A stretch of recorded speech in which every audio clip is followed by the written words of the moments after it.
Hello there, colleagues. Welcome back to our limited series. Dr. Nefertiti Pointer with the Devereaux Center for Resilient Children. You ready to wrap things up this time around? Great. We're talking about ways to increase the relationship between our programs and our homes, right? And so this time around, I'd like to end with a strategy from the DECA program, Strategies Guide for Preschoolers. And I am reading from the Protective Factor, the reflective checklist for partnerships with families. That's the checklist I have been reading from.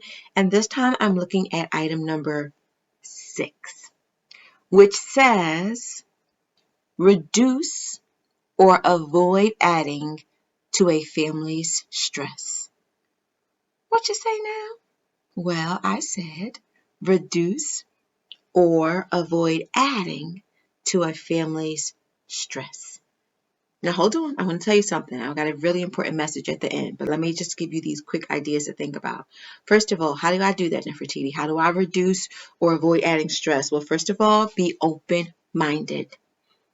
Be open-minded. Remember, in the video I did just before this one, no family gets up in the morning, sends their child to school with the expectation that I'm going to make my child's life hard for them. Like, nobody does that. So what we want to do as professionals is to remember, keep an open mind. I know you may not have done it like they would have done it. I know you probably think there's a better approach. Listen. Empathy says, I don't agree with you, but I understand the feeling. So you want to be open-minded and be empathetic. That's how we reduce the stress for families, and we can keep our connection stronger.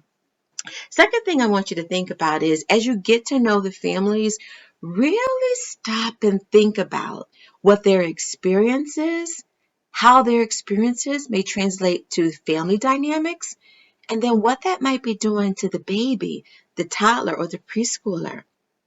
You have a family that's going through a recent deployment. What must that feel like for the mother or the father? What does this feel like for the baby?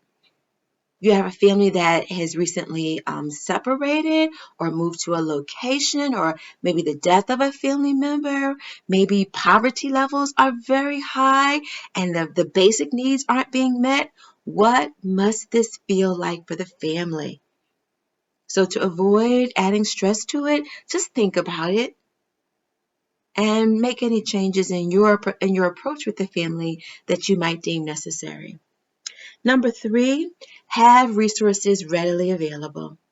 No, you don't have to be the exact resource, but maybe you're a connection to the resource.